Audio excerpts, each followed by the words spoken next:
साहित्य, कला, वैदिक शास्त्रे यातील प्रगती प्रशंसा करण्यासारखी होती. परंतु हे फार काळ टिकले नाही. उत्तरेकडील शत्रू हा महाराष्ट्राच्या भूमीवर येऊन धडकला. देवगिरीवर शत्रूने आक्रमण केले. महाराष्ट्राची मंगल व पावनभूमी अफगाणी सैन्याने भ्रष्ट केली.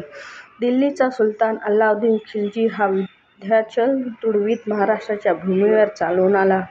देवगिरीचा राजा रामदेवराय हा अत्यंत शूर होता. तो शत्रूला घाबरून पळून जाणारा नव्हता. राजा रामदेवराय हा निधड्या छातीचा होता, त्यामुळे त्याने शत्रूचा नक्कीच पराभव केला असता. परंतु त्याच वेळी त्याचा पुत्र शंकरदेव हा मोठे सैन्य घेऊन घरभेदी असलेल्या शत्रूचा पराभव करण्यासाठी देवगिरीपासून खूप दूर गेला होता. त्यामुळे राजा रामदेवजवळ अगदी मोठे सैन्य होते. शत्रूने बरोबर या गोष्टीचा फायदा घेतला. राजा तरी देखील डगमगला नाही. शत्रूचा पराभव करण्यासाठी त्याने खूप प्रयत्न केला. सर्व मर्द मराठ्यांनी पराक्रमाची शर्थ केली, परंतु शत्रूपुढे त्याचा निभाव लागला नाही. इकडे शंकरदेवाला ही बातमी समजली व तो लगेचच आपली मोठी फौज घेऊन विंध्याच्या मदतीस आला. दोन्ही सैन्यात परत घनघोर युद्ध झाले. खिलजीला आता आपला पराभव होणार हे दिसू लागले, म्हणून त्याने दिल्लीहून मोठी फौज आल्याची खोटी अफवा पसरवली. या बातमीने रामदेवरायांच्या फौजेचे धैर्य खचले व सैनिक माघार घेऊ लागले. रामदेवरायांचा विजय होणार असून देखील खोट्या अफवेमुळे त्यांचा पराभव झाला. युद्धात पराभव झाल्यानंतर अल्लाउद्दीन खिलजीने रामदेवरायांकडून जबरदस्त खंडणी वसूल केली. त्याने रामदेवरायांचा खजिना पूर्ण रिकामा केला. नंतर त्याने देवगिरी लुटण्याचा हुकूम आपल्या सैन्याला दिला. मग काय, त्याच्या सैनिकांनी तेथील धुमाकूळ घालून सर्व स्त्रिया व मुले यांच्यावर अत्याचार केले. त्यांनी लुटून जाळून देवगिरी नगरी उद्ध्वस्त केली. आपल्या प्रजेची अवस्था बघून राजा रामदेवराय फार दुःखी झाला, परंतु त्याला काही करता येत नव्हते.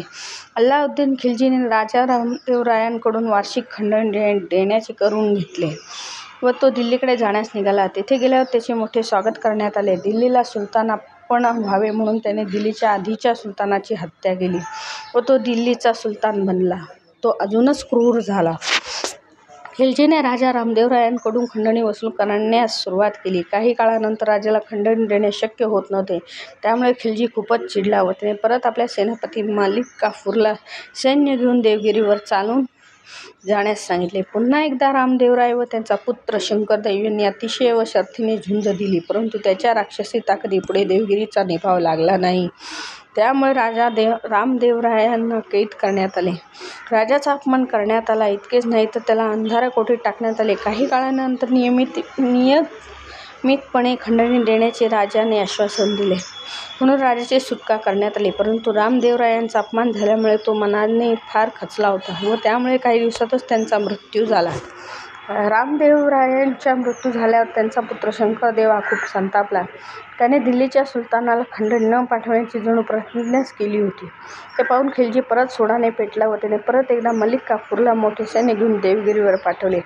शंकरदेवाने त्या फौजेशी निकराने झुंज दिली, परंतु त्याला त्यात यश मिळाले नाही व दुर्दैवाने लढता लढता त्याचाही मृत्यू झाला. शेवटी देवगिरीला कोणी वाली उरला नाही. सुलतानशाहीने देवगिरी राज्याचे तुकडे पाडले. तेथे सुभेदारांच्या नेमणुका करण्यात आल्या व ते सुलतान स्वतःलाच सुलतान समजू लागले. त्यांच्या अत्याचाराला तेथील प्रजा खूप कंटाळली. प्रजेची अवस्था पाहून रामदेवरायांचा जावई हरपालदेव पुढे आला व त्याने प्रजेला धीर दिला. त्याने शत्रूला दहशत बसवली, त्यामुळे काही का होईना प्रजेला धीर मिळाला. त्याने काही आक्रमकांना यमसदनास देखील पाठवले. हे पाहून काही सुभेदार दिल्लीला पळून गेले. दिल्लीला सुलतान अल्लाउद्दीन खिलजी याचा मृत्यू झाला. सिंहासनासाठी भांडणे सुरू झाली. या भांडणात मलिक काफूर मारला गेला व कुतुबुद्दीन दिल्लीचा सुलतान बनला. तो देखील अतिशय क्रूर होता. तो देखील काही सैन्य घेऊन देवगिरीवर चालून गेला. हरपालदेवाने देवगिरी वाचवण्याचा अटोकाट प्रयत्न केला, परंतु त्याच्यापुढे त्याचे काही चालले नाही. शत्रूने त्याला ठार केले. देवगिरी परत लुटली गेली. देवगिरीची व्यवस्था पाहण्यासाठी परत जुलमी सरदारांची नेमणूक करून शत्रू दिल्लीला परतला. परत एकदा त्यामुळे देवगिरीची अवस्था पूर्वीसारखीच दयनीय अशी झाली. ही परिस्थिती असताना दुसरीकडे सुलतानाने नेमलेले सरदार व त्यांचे शिपाई आपली स्वतःची चैन करण्यात मशगूल झालेले होते. त्यांनी प्रजेला अतिशय त्रास दिला. इतकेच नाही तर त्या सरदारांनी दिल्लीच्या सुलतानाची सत्ता झुगारून दिली व ते स्वतः सुलतान बनले. अहमदनगरचा निजामशहा, विजापूरचा आदिलशहा, बिदरचा बेरिदशहा व गोवळकोंड्याचा कुतुबशाह व एलचीपूरचा इमादशाह या सरदारांनी आपापली स्वतंत्र राज्य स्थापन केली. या प्रदेशात 5 सत्ता उदयास आल्या व त्यांनी हिंदू प्रजेला गुलामगिरीत ढकलले व त्यांच्यावर सत्ता गाजविण्यास सुरुवात केली. तेव्हा दिल्लीचे शासन बाबराने बळकावले. दिल्लीत मोगल सत्तेचा उदय झाला. जणू काही महाराष्ट्राच्या सुखाला ग्रहणच लागले होते. तर तुम्हाला ही माझी कथा कशी वाटली? शेअर, लाईक, सबस्क्राईब करून सांगा. धन्यवाद.